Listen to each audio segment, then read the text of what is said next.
बिहार के समस्तीपुर लोकसभा सीट से एनडीए की सबसे युवा उम्मीदवार हैं शांभवी चौधरी। शांभवी चौधरी एलजेपी रामविलास के टिकट पर चुनाव लड़ रही हैं। समस्तीपुर लोकसभा सीट पर 13 मई को चुनाव होना है। 4 मई को दरभंगा की रैली में प्रधानमंत्री नरेंद्र मोदी ने शांभवी चौधरी को एनडीए की सबसे युवा उम्मीदवार के रूप में सराहना की थी। शांभवी चौधरी से खास बातचीत की है हमारे सहयोगी आशिफ इकबाल ने। हमारे साथ शांभवी चौधरी हैं। सिर्फ नाम ही काफ़ी है ऐसा कहना लाजमी होगा। इस वक्त जिस तरीके से आप चर्चा में है शांभवी, क्या वजह रही है आपकी चर्चा में होने की? आई थिंक हम ये मानते हैं कि सबसे कम उम्र के हम प्रत्याशी हैं और समस्तीपुर लोकसभा सीट से अगर हम जीतते हैं तो एक हिस्ट्री क्रिएट होगा। ये इसके वजह से हमको थोड़ा ज़्यादा मीडिया अटेंशन मिल पाया है, ये हम मानते हैं। और इसलिए भी हम मानते हैं कि सबसे कम उम्र की युवा महिला प्रत्याशी, युवा शक्ति, नारी शक्ति के रूप में हम चुनाव लड़ रहे हैं और ये सारा जो चीज़ है कलेक्टिवली ज़्यादा फोकस ड्रॉ कर लिया है। लेकिन एक दो चीज़ें हुई हैं इस इलेक्शन के दरमियान, खासतौर पे प्रधानमंत्री के साथ आपकी जो मुलाकात हुई और प्रधानमंत्री का जो आशीर्वाद आपको मिला, जिस तरीके से उन्होंने कैंपेन किया आपके लिए, वो बड़ा ही डिफरेंट था। क्योंकि प्रधानमंत्री सबके लिए कैंपेन करते हैं, उठाते हैं, कहते हैं कि भाई इनको वोट दीजिए, लेकिन जिस तरीके से आपसे बात की और आपके लिए हाँ, मेरे को कह सकते हैं कि आप ये किस्मत ही होता है, डेस्टिनी होता है कि कुछ प्लान नहीं था। मेरा सीटिंग पोजीशन भी उनसे थोड़ा दो प्रत्याशी छोड़ के ही था, पर कोइंसिडेंस ऐसा हुआ कि उनके बगल के प्रत्याशी उनका वेलकम करने गए, वो हमको अपने बगल में बुला लिए और जो फिर हमारी 2-3-4 मिनट की बातचीत हुई, उनको हमने अपने एजुकेशनल बैकग्राउंड के बारे में बताया। फिर वो हमसे पूछे कि आपने राजनीति ही क्यों चुना, फिर हमने उसका जवाब दिया।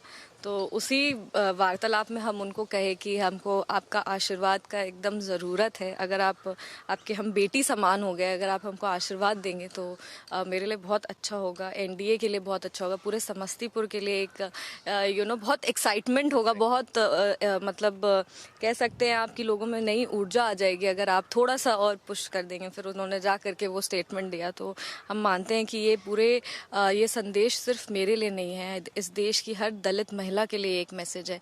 उस जहाँ से अब और ऐसा भी नहीं कि वो किसी के साथ कॉन्वर्सेशन में ये बात बोले, वो अपने ऑफिशियल मंच से ये चीज़ बोले और सबके सामने ये बात बोले।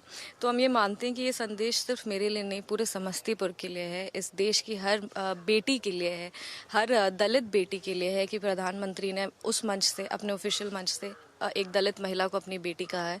और हम उसके अगले दिन भाषण दे रहे थे तो हम कहे कि हमको प्रधानमंत्री जी के साथ सिर्फ 5 मिनट मिला था और उसमें अगर हम उनके दिल में एक जगह बना सकते हैं और समस्तीपुर का नाम उनके दिमाग में डाल सकते हैं, तो अगर आप हमको 5 साल दीजिएगा तो हम आपके लिए क्या क्या कर सकते हैं। तो हम ये मानते हैं कि ये मेरे लिए भी एक बहुत बड़ा पुश था और मेरे लिए भी हम इसको एक ब्लेसिंग के तौर पे मानते हैं कि एक ब्लेसिंग इन डिस्गाइज आया है और इसके वजह से इलेक्शन कैंपेन को भी एक नया जोश मिला है, जज्बा मिला है। सब लोग एकदम, और फिर क्योंकि 1 महीने से हम लोग कर रहे हैं कैंपेन, 1 महीने से कभी कभी लोग थक भी जाते हैं, मेंटली, इमोशनली, फिजिकली एग्जॉस्ट होने लगते हैं। बट ये इंसिडेंट के बाद सब में एक नया एकदम फ्रॉम कह सकते हैं ना कि स्क्रैच, अब सब वापस शुरू करना वैसा हो गया। एग्जैक्टली वो एनर्जी वो आपके बात से भी नजर आ रही है।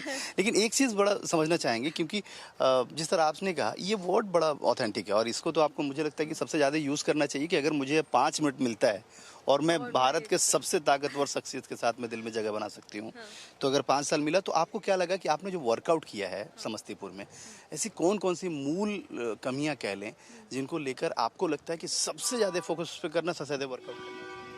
देखिए, हम हमेशा कहते हैं कि चिराग भैया भी हमेशा कहते हैं कि हमारा देश, हमारा प्रदेश अभी युवा प्रदेश है, यहाँ पे युवाओं की संख्या बहुत ज़्यादा है। तो हम ये मानते हैं कि हमें यहाँ पे युवाओं के रोज़गार और स्वरोज़गार के लिए काम करना है। रोज़गार के लिए हमको काम करना है कि हमें बड़ी बड़ी फैक्ट्रीज़ लानी है, बड़ी बड़ी कंपनीज़ लानी है। जब बड़ी बड़ी फैक्ट्रीज़ आएंगी, बड़ी बड़ी कंपनीज़ आएंगी तो यहाँ पे जॉब अपॉर्चुनिटीज़ खुलेगा। और हम मानते हैं कि समस्तीपुर क्षेत्र जो है वहाँ पे बहुत लैंड अवेलेबल है, तो ऐसा नहीं है कि कि हम कंपनीज नहीं ला सकते हैं या स्पेस क्रंच हो जाएगा। यहाँ पे अभी बहुत इन्वेस्टमेंट का स्कोप है। जब इन्वेस्टमेंट होगा तभी तो आपका कैपिटल इन्फ्यूज़ होगा इकोनॉमी में। जब यहाँ के लोकल इकोनॉमी में कैपिटल इन्फ्यूज़ होगा, मनी सर्कुलेशन बढ़ेगा, इकोनॉमिक ग्रोथ होगा, आर्थिक विकास होगा, सामाजिक विकास होगा, ये सब कनेक्टेड है।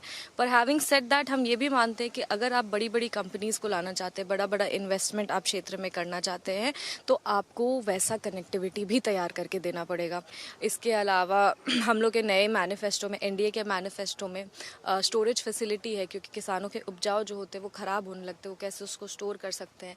किसानों के लिए एक मार्केट डेवलप हो रहा है जिसमें उनको सारा जो उनको जो भी आवश्यकताएं होंगी वो सारा सामान उनको एक जगह मिल पाएगा। तो जब हम किसानों के बीच में जाते हैं तो हम उनको ये सारी चीज़ें बताते हैं कि बहुत सारे यहाँ पे किसान हैं जिनका अभी केवाईसी रजिस्ट्रेशन नहीं हो पाया है, जिसके वजह से उनको सारा जो कह सकते योजनाएं हैं उसका लाभ ठीक टाइप से नहीं पहुँच पा रहा है। योजना बहुत है, योजना को उन तक पहुँचाना है, ये मेरी एक प्राथमिकता रहेगी। इसके अलावा मजदूर भी बहुत है जो बाहर चले जाते हैं काम करने के लिए।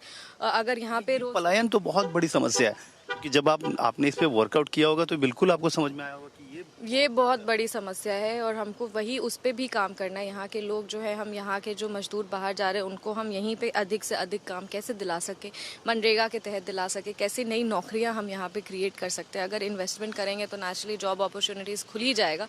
तो ये सारी मेरी अभी प्राथमिकता है और हम ये सब चीज़ को लेकर के चल रहे हैं। इसके अलावा यहाँ पे कई वर्षों से लोगों को कई वादे किए गए हैं जिसको पूरा नहीं कर पाए हैं लोग, किस वजह से नहीं पता, पर नहीं हो पाया है वो पूरा, और लोग का आस उससे जुड़ा है, लोग का विश्वास उससे जुड़ा हुआ है। तो मेरा ये भी रहेगा मोटिव कि अगर हम जीतते हैं तो सबसे पहले जो वादे पुराने किए गए हैं उसके बाद, आप ही की पार्टी के हैं? हाँ, वो हमारे ही पार्टी के हैं, वो क्यों नहीं पूरे हो पाए हैं नहीं पता। पढ़ वढ़ के इसके बारे में अच्छे से जानकारी लेकर के सारे समस्याओं से हम अवगत हैं।